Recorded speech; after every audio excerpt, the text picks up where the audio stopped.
everybody. Thanks for stopping by Killer Off-Road Hobbies, your one-stop shop for RC fun. Let's do this.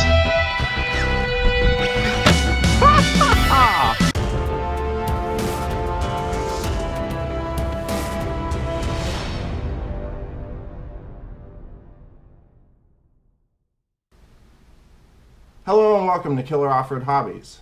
I'm Gary, and we're going to be doing a full review and my thoughts video on the team associated Nomad DB8 Desert Buggy. Now this is a 1/8 scale 4-wheel drive buggy you can get from Team Associated for a little over $500 or a little less depending on where you get it from and what coupons you use. Now this thing does come ready to run, 4S capable with a Reedley brushless system in it, and it also comes with different tires, but this is just the way I set it up after running it for a while. So moving from the buggy over to the transmitter, which you get with this thing, is very nice. I actually really like this transmitter. You have your standard adjustments, but you also have dual rates. So you have a throttle dual rate and a steering dual rate. I really like the throttle dual rate. I think that should be on every transmitter. I really do, because that allows you to give this buggy to somebody that's not very experienced and allows you to adjust how much power they actually get to use that the buggy has. And I think that is an awesome attribute to have, to actually take somebody that's new or relatively new out and teach them how to drive correctly.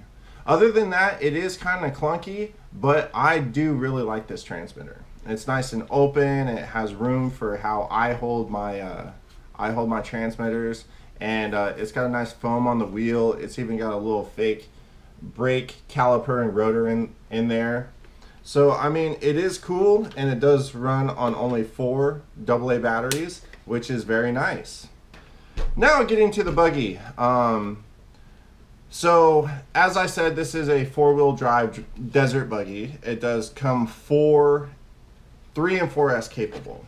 Pulling off the shell, it has this very nice rugged cage design on it, but it does run off body post with body clips. I do like that. I am a fan that it is not hinged on the back, that it just comes off with body clips. This body has been very tough. The Lexan, the cage design, everything. You even have your little scaled drivers in here with an interior. Very nicely made. I love the color. The army green is very nice. Not a fan of this blue strip on top, but I am a fan of the red, white, and blue on the side with the stars and everything. Team Associated, you did very good on the design of this body. Now underneath the body, you have a very basic buggy layout. This is just a standard 1/8 scale buggy with a flat pan chassis. This probably was a repurposed nitro chassis because of all these extra spots here. I think it's reminiscent of the R8, if I'm not mistaken, but you do have camber adjustment in the rear. Toe is non-adjustable. You do have a 2000 kV Reedy brushless motor. You have a 4S capable, I want to say it's 120 amp ESC, and it is all waterproof. You have the Reedy 1514 MG steering servo that has proven to be plenty with this, even with these MT28 2.8 inch tires. No problem turning these at all. You do have aluminum shocks with aluminum caps, but they do take preload clips. They are not threaded bodied. Now you do have CVDs all the way around this, and typical H-arms in the rear with your upper and lower A-arms in the front. And Your shocks are fully captured on the A-arms and set up single shear on the shock towers. Now the shock towers are about 2.5 millimeters thick and have been proven to be very, very durable under the testing that I've put this thing through. Now that we've gone over the Buggy and basically what it comes as or with, let's talk a little bit about driving experience. So, driving characteristics. Here we go with some driving footage. As of right now, the Buggy is bone stock tires. We are running 3S in this portion of this running footage. And I do have to say, this thing is just exciting. It's got plenty of power on 3S, plenty of speed, and I just enjoyed myself with this thing. Now, is it a competition race buggy with crazy Tekken motor and ESC that will do 0 to 100 in 1/4 of a second? No, it's not. And does it fly the best? No, it doesn't. But occasionally, as you can see, I got really lucky and it didn't just nosedive in the air in stock form on me. Now, as far as the characteristics of the Buggy and the tires gripping and everything, I found it to be fine for me. I mean, you know, everything is suspect to others' opinion, but I'm not a racer. I am not the best Buggy driver out there, but I found this thing to have plenty of speed and power to be fun for me. It topped out at 29 miles an hour on flat ground on 3S and 40 miles an hour on 4S. Here is after I did my small upgrades, if you would like to call them that, where I put the spare tire on top to help with jumping, and I put the 2.8s on just because it looks cool. And look cool it does, I think. I just found this thing to be fun, a fun all-around RC experience, and I don't feel like I wasted any time, effort, or money on this Buggy from Team Associated. Good job. So this is a desert Buggy. If you are looking for a race Buggy, this is not it. Look elsewhere. This will not do you very well on a track due to the fact that this thing, while being very heavy for an 8 scale Buggy, it just doesn't fly very well. This thing does not strike me as something that would do good at all on a track.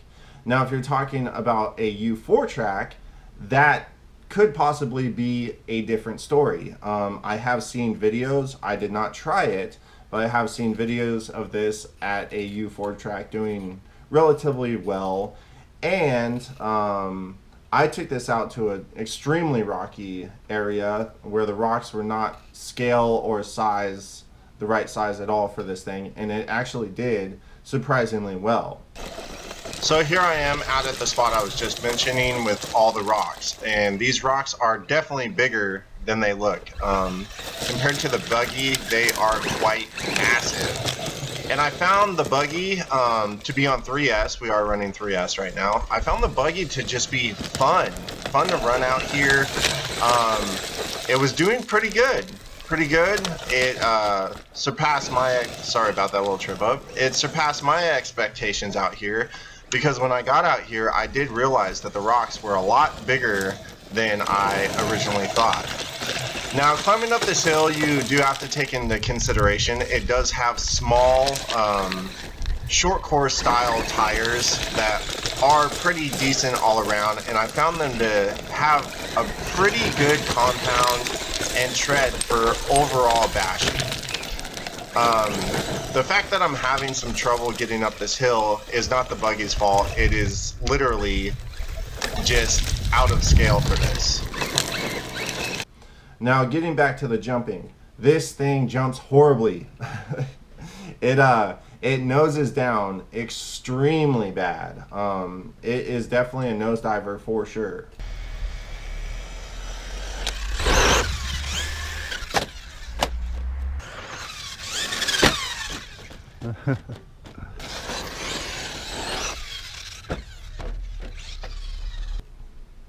To combat that, I tried the old trick that I used on my Losi Rock Ray, which is to put this tire mounted up here on top of the cage, and voila, this thing became a decently jumping buggy. Sweet.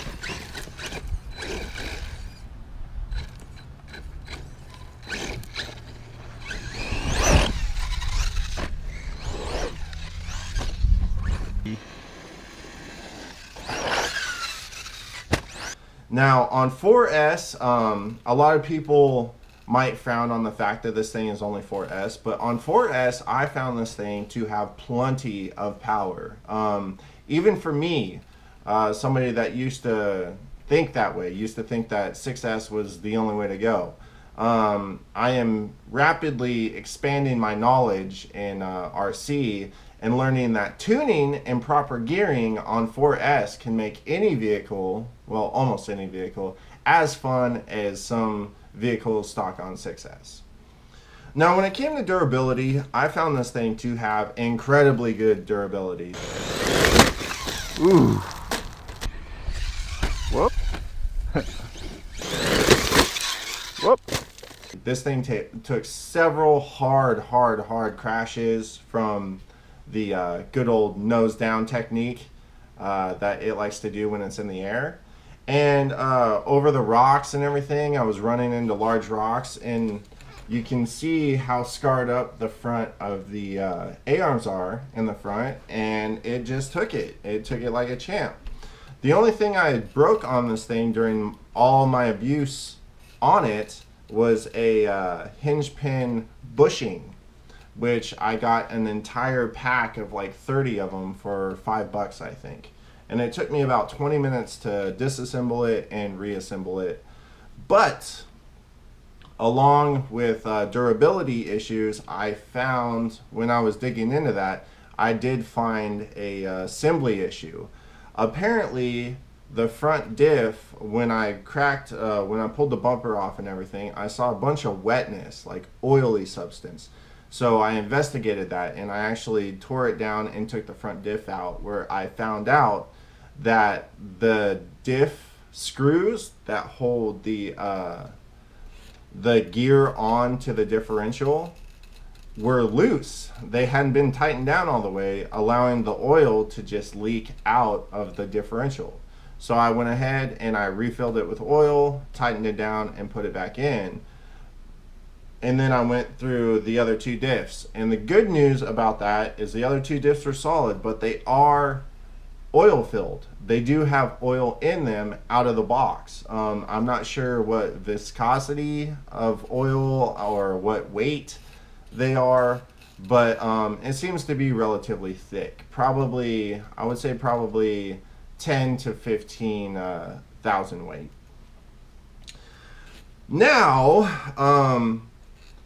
after going over the driving characteristics and everything of this buggy, I'm just going to say that I had a lot of fun with this buggy. I had a lot of fun, even with its shortcomings and being able to jump, its heaviness. It is quite heavy.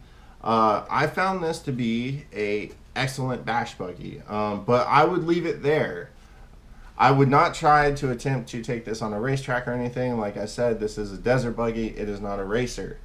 So basically, coming to my thoughts on this buggy is if you want a good, solid, durable, relatively powerful on 4S bash buggy, I think this will serve you excellently. From my experience with this buggy, I had a ton of fun. I bashed it very hard, and like I said, I only had that one breakage and then the one assembly error. Outside of this thing has been flawless. I haven't changed anything about it other than redoing the oil in the front differential. I haven't re-geared it. I haven't tuned the diffs at all. The only thing I did was put this spare tire on the top to give it better weight bias. I put these on to be able to do a little bit more. But I found the stock tires to be good tires. They're not going to do you very well on everything, but I think for light off-road, gravel, you know, all of that stuff, grass, those tires are excellent. So, would I recommend this? I would recommend this. I think this buggy is a good value. What you get for your money out of this thing, I think it is worth the price you pay for it. It is set up good out of the box if you're not big on jumping. If you do like to jump, I would suggest putting a spare tire up here or some kind of weight ballast in the rear to pull the rear down when you're going off jumps. Either way, whether you want to run the bigger tires or not, I think it works well either way. So if you want a good, tough basher buggy, I think this will serve you well. If you want a race buggy, do not look at this thing. Look elsewhere. There are tons and tons of buggies out there that will be way more better equipped to get out on a track than this thing. Well, I hope that was all the information you were wanting and hoping for. I hope you liked this video. If you did, go ahead and give her the old thumbs up. If you didn't, don't be shy about smashing that thumbs down. Subscribe if you're new to Killer Off-Road Hobbies. If this is the first video you've watched of mine, I have tons of videos. Go check them out, and if you like what you see, please subscribe. Also, you can check out the description where you can get this exact t-shirt if you feel so inclined. And there's a donation link down there where you can buy raffle tickets for the upcoming raffle. Everything's explained on my channel. You can look at my raffle videos and all of that to get up to speed. Alright, this is Gary saying get out there, get an RC, go have some fun, and we will see you right back here on the next video. Until then, peace!